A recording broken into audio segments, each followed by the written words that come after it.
Henrique Kriegner, claro, respeitando o princípio da ampla defesa, o devido processo legal e o princípio do estado de não culpabilidade. Vamos aguardar antes de jogar pedra ou tirar conclusões.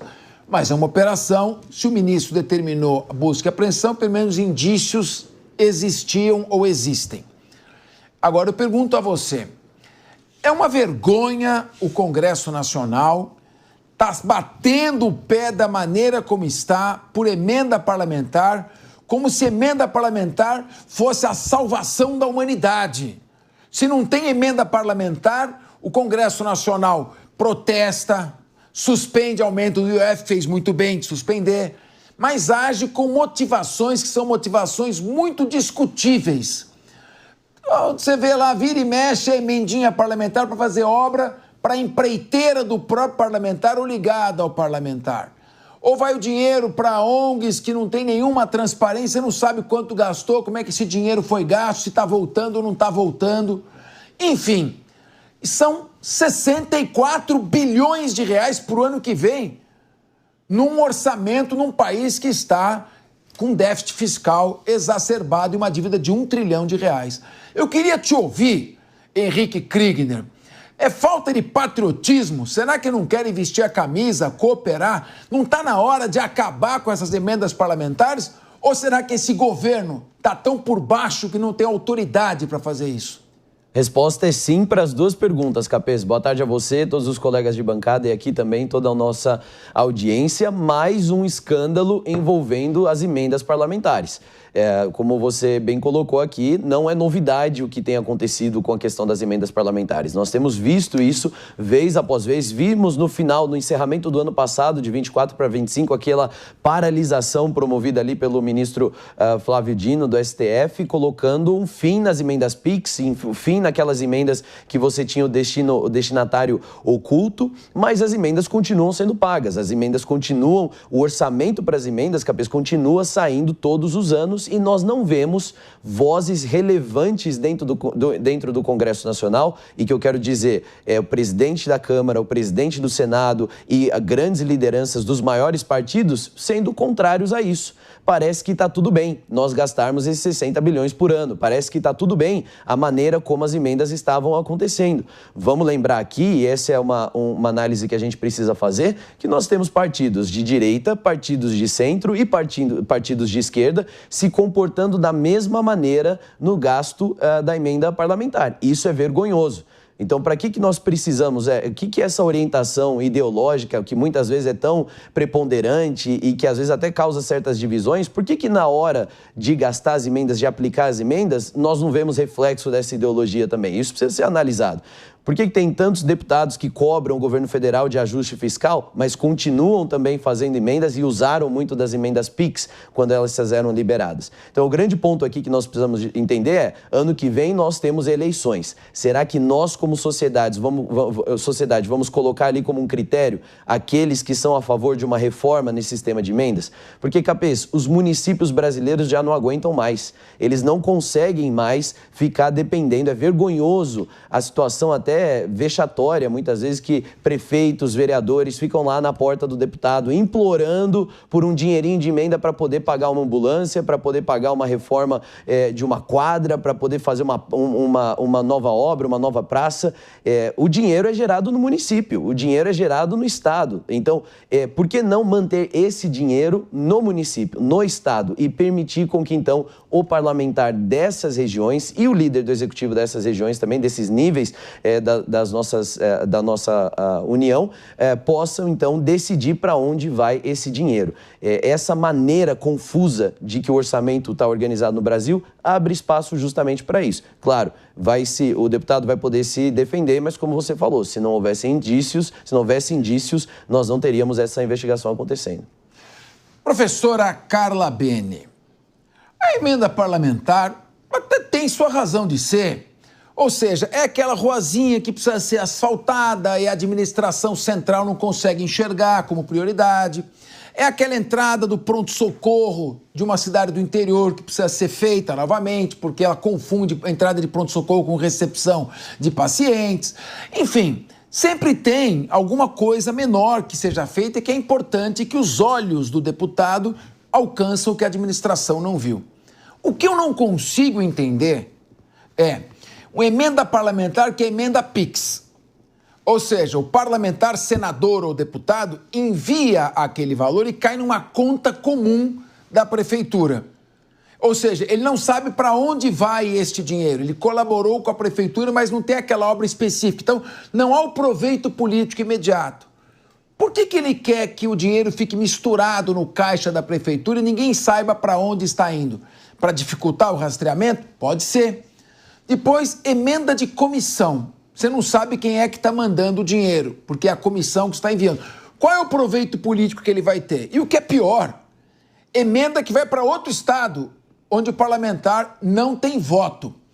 Pergunto a você, você sabe muito melhor do que eu, no final dos anos 70, o Brasil era a 7ª maior economia do mundo. Estava à frente da Índia, à frente da China, por exemplo. Hoje, no hemisfério sul, a China ultrapassou o Brasil e deixou o Brasil comendo poeira, com todos os problemas que tem a China. 1 bilhão e 500 milhões de pessoas para alimentar. O problema nosso qual é? É falta de seriedade nas gestões, falta de continuidade na administração, corrupção, falta de comprometimento, falta de visão pragmática. O que acontece com esse país? Mais um mau exemplo de gestão de dinheiro público que está nas emendas parlamentares, independentemente da condição do deputado que está sendo investigado. Boa tarde, Capês, meus amigos de bancada. É um somatório, na verdade, né, Capês? É um somatório de problemas que nós temos, mas se a gente ficar atento a essa questão, por exemplo, específica das emendas, e pegando um pouco o assunto anterior agora, muito bem falado pelo Henrique, que é o fato de que você tem tanto a direita quanto a esquerda, que você tem essa união, ou seja, em relação às emendas, e a gente também não pode esquecer o fundo eleitoral. Então, o fundo eleitoral também, todo mundo vota em conjunto, por isso que essas discussões familiares, elas precisam até ser repensadas, né? Porque na hora da emenda e do fundo eleitoral, todo mundo tem a mesma opinião a esse respeito. Então, quando a gente pega essa construção do Brasil lá atrás e até pensando hoje, a gente vê uma dissociação entre o Congresso e a materialidade e a necessidade da população. A gente está cada vez mais, e agora com essas notícias mais quentes, digamos assim, vendo essa separação entre aquilo que o Congresso diz que nos representa e a nossa realidade do dia a dia. Quando a gente pega as emendas, Capês, lá no começo, no governo Dilma, vou voltar um pouco lá atrás, a gente tinha uma ordem de 5 bilhões e ela está prevista na Constituição. Você pode ter algumas verbas específicas exatamente com os pontos que você acabou de falar, algo que o município enxerga e a federação acaba não enxergando, a União, acaba não enxergando da mesma forma. Só que o que nós estamos observando desde o governo Dilma até agora, o momento do governo Lula 3? A pressão que é feita entre o legislativo e o executivo, ele está drenando o orçamento. Então, o orçamento está sendo drenado do executivo para o legislativo. E o que morre aqui no meio do caminho? O planejamento de longo prazo, porque planejamento estratégico, investimentos, por exemplo, um exemplo simples, nós estamos tentando, né, o Brasil está tentando executar o PAC 3, que é importante porque o investimento de hoje é o emprego de amanhã.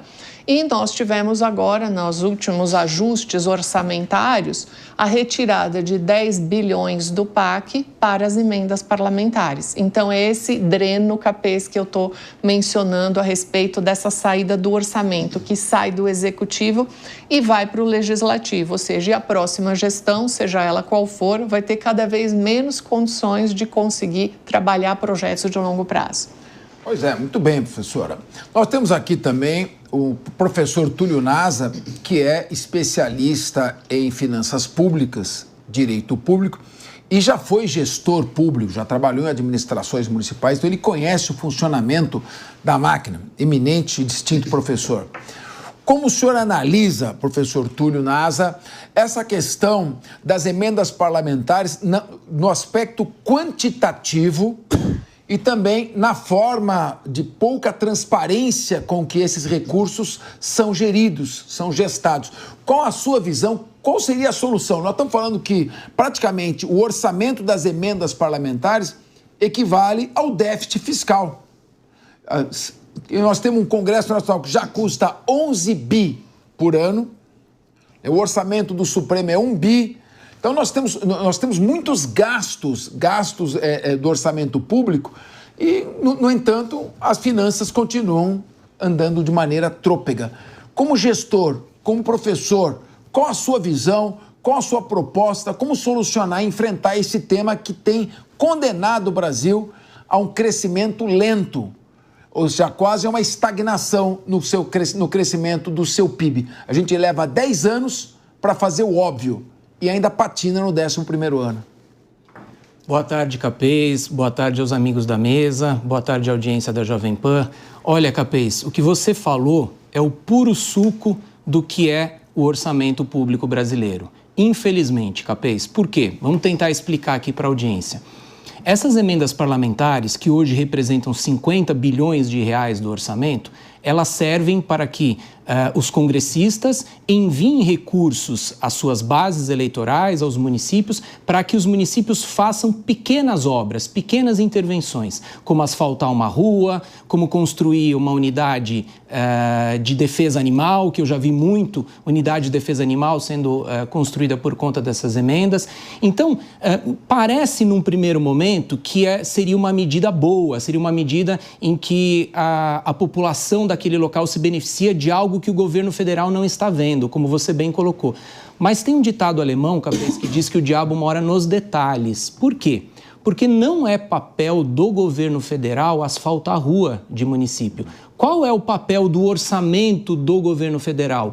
É exatamente esse que está o ponto. O diabo mora nos detalhes. O dinheiro do governo federal serve para projetos estruturais no Brasil, projetos de infraestrutura, projetos que realmente façam o Brasil avançar. Por exemplo, ferrovias, a questão da energia, que requer muitos investimentos, a questão de infraestrutura para combater mudanças climáticas. Veja o que aconteceu no Rio Grande do Sul, veja o que aconteceu com a seca e as queimadas no Mato Grosso. É preciso de muito recurso canalizado a longo prazo para resolver esses problemas, para gerar uma infraestrutura melhor no país. E esse dinheiro sai do orçamento do governo federal. Então, o orçamento do governo federal acaba sendo pulverizado para essas obras de pequena monta. E olha só o absurdo. Se nós formos para os Estados Unidos, que é um país que discutiu muito essa questão das emendas comunitárias, lá eles chamam de emendas comunitárias. Eles limitaram a 1% do total das despesas discricionárias do orçamento americano. Aqui no Brasil, esse montante é de 25% das despesas discricionárias, ou seja, 25 vezes mais do que nos Estados Unidos. E o que são despesas discricionárias, para a audiência entender? São as despesas de investimento, porque o orçamento público ele é comido, ele é corroído 50% de despesa de pessoal, 25% de despesas com a educação federal, 18% com saúde, entra meio ambiente, os outros ministérios. O que sobra de investimento é muito pouco. Então, 25% de todo o investimento nacional está na mão das emendas parlamentares. E a gente tem visto que, se não bastasse o absurdo que é na sua origem, né, e na sua quantidade, os desvios que vêm acontecendo, né? Então, Capês, infelizmente, é uma realidade que precisa ser mudada. E aí eu perguntei, por exemplo, para o governador Eduardo Leite. Eduardo Leite, o senhor que está se colocando como possível candidato, caso o senhor eventualmente vença, como que o senhor vai resolver o problema das emendas? Sabe qual foi a resposta dele, Capês? Ele me deu um largo sorriso, irônico, né, e disse: Túlio, você quer que eu resolva o maior problema do Brasil com passe de mágica? É muito difícil. Então, a resposta dele foi: nós temos que dialogar, ou seja, me deixou pessimista, porque é uma matéria muito cara para o Congresso Nacional. O Congresso Nacional vai vender, se é que vai vender isso, muito caro, Capês. Pois é, ou mudar a composição do Congresso Nacional, mas infelizmente entra ano, sai ano, entra legislatura, sai legislatura, o perfil continua o mesmo, não é verdade? E é aquele parlamentar que gosta do like, você vota por causa do like que você viu naqueles 30 segundos. Então você conhece só a casca da cebola, não o conteúdo. Meu querido Rodolfo Maris, esse Congresso Nacional, e é claro, o Poder Executivo também, o governo, não fazem a reforma administrativa. Nós tivemos aí, o atual governo está há 18 anos no poder e não deu conta de organizar uma bancada, uma maioria para fazer uma reforma administrativa. E fazemos a reforma tributária antes da administrativa, ou seja, antes de saber quanto eu tenho que gastar, antes de racionalizar o meu gasto, eu quero saber quanto eu tenho que arrecadar. Agora, estão querendo aumentar o IOF para quê? Para pagar dinheiro para emenda parlamentar para acontecer esse tipo de situação? Por exemplo, eu quero te ouvir, Rodolfo Maris.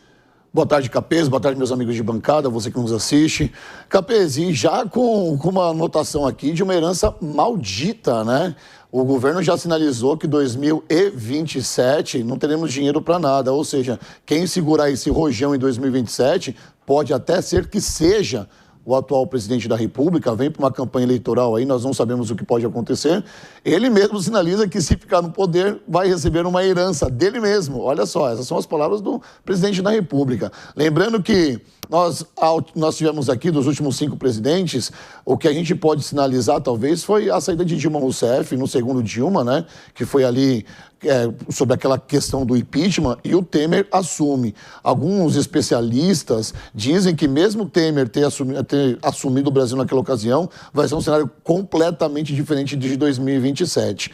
E aqui os meus amigos de bancada, Capês, já deram uma aula sobre as emendas parlamentares e sobre o que isso significa dentro do parlamento, porque ela é de verdade uma moeda de troca, e isso é muito ruim para o nosso país, porque se ela fosse usada para o fim devido para qual ela foi criada, nós não teríamos essa celeuma toda que é o nosso país. Agora, só se atentando ao Júnior Mano, que lógico, tem aí a prerrogativa de foro e vai com certeza aí com seus advogados tentar provar a sua inocência, uma vez que ele está sendo acusado. Mas quem é Antônio Luiz Rodrigues Mano Júnior? Devo lembrar que ele foi o segundo deputado mais votado do Ceará, né, com mais de 216 mil votos. E naquela ocasião ele era do PL. Em 2024 ele foi expulso dessa legenda, porque ele apoiou ali o seu algoz, o cara do PT, o Evandro Leitão, para a Prefeitura de Fortaleza. Então ele é tido como, dentro do PL, dentro da classe, né, dentro dessa cúpula da direita, como um traidor. E aí se foi de novo, se filiou ao PSB, e nós estamos vendo aí um escândalo com o seu nome. Se ele é culpado ou não, o tempo vai dizer, e os seus advogados vai provar a inocência, caso seja. Mas é que, de fato, mais uma vez, ele está envolvido em um escândalo político.